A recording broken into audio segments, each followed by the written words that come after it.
یہ وضو کا طریقہ سن لیں ذرا ایک دفعہ. وضو تو سب کو ہی کرنا آتا ہے, لیکن جو صحیح پراپر سنت طریقہ ہے نا اس سے لوگ وضو نہیں کرتے. نماز کا طریقہ تو بڑا لمبا ہے, اب وہ تو پوری کر کے دکھانا پڑے گا نا, تو وہ پھر کسی اور وقت انشاءاللہ. وضو کا جو طریقہ ہے نا, لوگ کیا کرتے ہیں عجیب, نارملی تو سب صحیح کر رہے ہوتے ہیں لیکن جو صحیح سنت طریقہ اس کو فالو نہیں کرتے. طریقہ یہ کہ آپ نے ہاتھ دھونے کے بعد بائیں ہاتھ سے نلکا کھولا, سیدھے ہاتھ میں کیا لیا, پانی لے کے نلکے کو فوراً کیا کر دیا, چلو میں پانی لے کے. لوگ سمجھتے ہیں نلکا کھولنا تو سنت ہے, بند کرنا سنت. ارے بولو نا یار, نہیں ہے. تو کلی تو سیدھے ہاتھ سے کرنی ہے نا, تو الٹے ہاتھ سے آپ کیا کر دیں گے, نلکا بند. کیونکہ نبی صلی اللہ علیہ وسلم جب لوٹے سے پانی نکالتے تھے تو چلو میں پانی لے کے لوٹے کو سیدھا کر دیتے تھے. یہ نہیں کرتے تھے کہ لوٹے سے لوٹا اسی کیفیت میں اور پانی بہتا چلا جا رہا ہے. تو آپ نے نلکے کو لیفٹ ہاتھ سے کھولا اور چلو میں پانی لیا اور فوراً نلکے کو کیا کر دیا, بہت زور سے بھی بند نہ کریں, اس کا واشر خراب ہو جاتا ہے, بس آرام سے بند کر دیا. کیونکہ وہمی ہوں گے نا, وہ یوں کر کے کرتے رہیں گے, نلکے توڑ دیتے ہیں کہ بھئی ایک قطرہ بھی ضائع ہو گیا تو قیامت کے دن کہیں جہنم میں نہ پھینک دیں ہمیں, اس لیے پورے کوئی نمی بھی نہ آئے, تو تھوڑا سا بند کر دیں, ایک آدھ قطرہ ٹپکنے سے کچھ نہیں ہوتا. یہ لیا آپ نے, منہ میں کلی کی, مسواک کی, مسواک نہیں ہے تو انگلی سے دانت صاف کیے, غرارہ بھی کیا اگر روزہ نہیں ہے, ٹھیک ہے. پھر نلکا کھولا, پھر بند کیا, پھر کلی, اس طرح. پھر نلکا کھول کے دائیں ہاتھ میں پانی لیا, ناک میں نرم حصے تک پانی پہنچا کے اچھی طرح ناک کو صاف. اور نلکا پہلے وہ ویسے ہی بند ہو چکا ہے, اب ناک کو اچھی طرح صاف کریں سامنے والے کا خیال کر کے. آئی بات سامنے, سامنے تو یہ نہیں ہوتا, وہ ہوتا ہے سامنے, اس کا زیادہ خیال کرنا پڑتا ہے کیونکہ بس زیادہ تفصیل میں نہیں جاتا ہوں. تو چھوٹی انگلی سے اچھی طرح ناک کو صاف کیا, اس کی رطوبتیں نکالی, ٹھیک ہے. پھر نلکا کھولا, دوبارہ پانی لیا, پھر اسی طرح ناک میں بولو بھائی ڈالا, اور نلکا اسی وقت جب چلو میں پانی بھر گیا نلکا اسی وقت کیا کر دیا. اللہ نے 2 ہاتھ اسی لیے دیے ہیں کہ اس سے نلکا بند کیا جائے اور اس سے کیا کیا جائے, کھولا. پھر یوں کیا, پھر 3 دفعہ, 6 چلو پانی خرچ ہوا نا, چلو اس کو کہتے ہیں, 6 چلو پانی خرچ ہو گیا.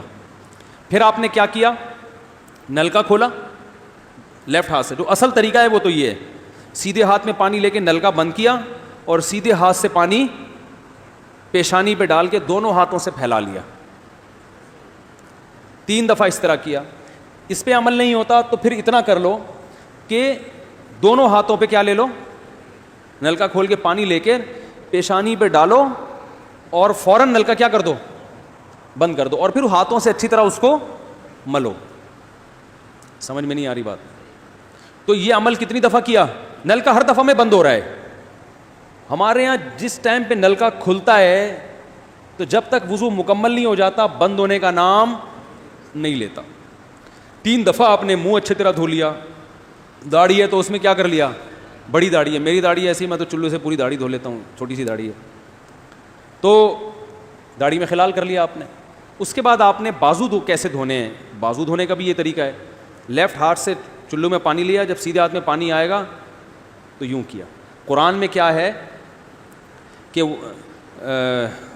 قمتم الی الصلاۃ فاغسلوا وجوہکم وایدیکم الی المرافق, اپنے ہاتھوں کو کوہنیوں تک دھو. بتایا دھونے کا عمل ہاتھ سے شروع ہوگا, ختم کہاں ہوگا, پانی یوں نہیں بہانا, اس طرح بہانا ہے پانی, یہاں سے یوں جائے. اور اس میں فائدہ یہ ہوتا ہے کہ بالوں کا جو رخ ہے نا نیچے کی طرف ہوتا ہے, جب پانی اپوزٹ سائڈ میں جاتا ہے تو اسکن اچھی طرح گیلی ہو جاتی ہے, سمجھ رہے ہو. تو آپ نے یوں لیا اور ہاتھ سے اچھی طرح ملا. اس کو ملنے پہ زیادہ زور لگانا ہے, ہم پانی پہ زیادہ زور لگا رہے ہوتے ہیں. پھر یہ بھی ہو سکتا ہے کہ دونوں ہاتھوں سے لو, دونوں ہاتھوں سے نلکا کھول کے دونوں ہاتھوں سے پانی لے کے, کیونکہ اس میں زیادہ پانی آ جاتا ہے, تو پانی لے کے آپ نے لیفٹ ہاتھ کو بھی یوں کیا نا تاکہ یہ پانی بھی ادھر ٹرانسفر ہو اور یوں چلا جائے. اس طرح سے آپ نے دوسری دفعہ دھو لیا اور نلکا کیا کر دیا, بند. پھر تیسری دفعہ بھی ایسا ہی کیا. یہ جو ہوتا ہے نا یوں یوں یوں کر کے رگڑے لگا رہے ہیں نلکے کے نیچے, ایسے یہ نہیں ہوتا, یہ سنت طریقہ نہیں ہے. نبی جس برتن سے وضو کرتے تھے تو اس طرح چلو میں پانی لے کے اس طرح وضو کیا کرتے تھے, غسل اسی طرح ہو جاتا تھا. تو اب پھر لیفٹ میں بھی ایسے ہی ہے, لیفٹ میں پانی ڈالا اور سیدھے ہاتھ سے سہارا لے کے کیا کیا, دونوں ہاتھوں کا پانی ادھر آ جائے گا. 1 دفعہ دھل گیا, اچھی طرح مسئلے کونیوں تک پہنچ جاتا ہے, اور پریکٹس کے بعد تو بہت اچھا ہو جاتا ہے.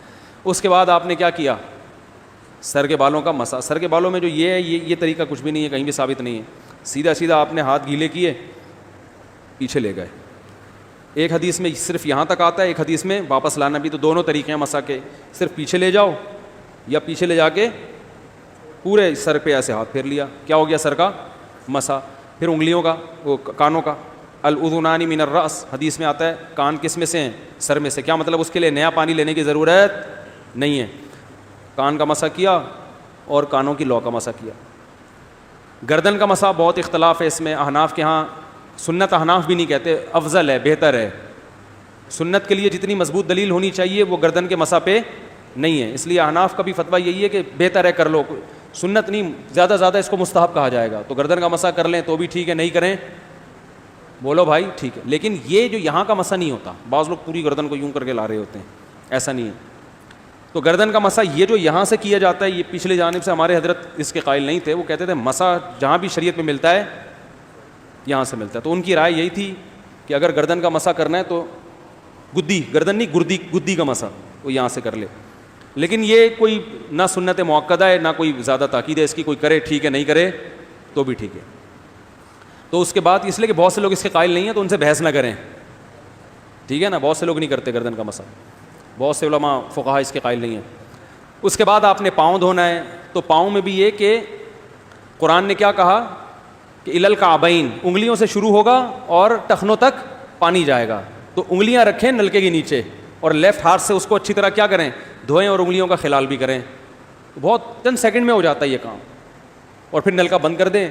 پھر دوسرا پاؤں, سیدھے ہاتھ سے نلکا کھولا, سیدھا ہاتھ نلکے پہ رکھیں اور الٹے ہاتھ سے پاؤں دھوتے رہیں, جیسے ہی دھل جائے. تو میرا خیال ہے ایک مگا پانی بمشکل استعمال ہوتا ہے, ایک مگا جو ہوتا ہے نا نہانے والا. لیکن آج اگر جو لوگ وضو کر رہے ہیں نا, ان کا پانی اگر آپ دیکھ لو تو بالٹیوں کی بالٹیاں خرچ کر رہے ہوتے ہیں, اور معذرت کے ساتھ کم بختوں کا وضو پھر بھی نہیں ہوتا. پھر بھی ان کو شک ہوتا ہے کہیں کوئی جگہ خشک نہ رہ گئی ہو. تو وہمی نہ بنے, اس طریقے سے وضو کریں, یہ سنت طریقہ ہے. اور قرآن میں بیان بھی یہی کیا کہ یہاں سے شروع کرو یہاں تک لے کے جاؤ. کافی ہو گیا میرا خیال ہے. اللہ تعالیٰ سمجھنے کی, عمل کرنے کی توفیق عطا فرمائے.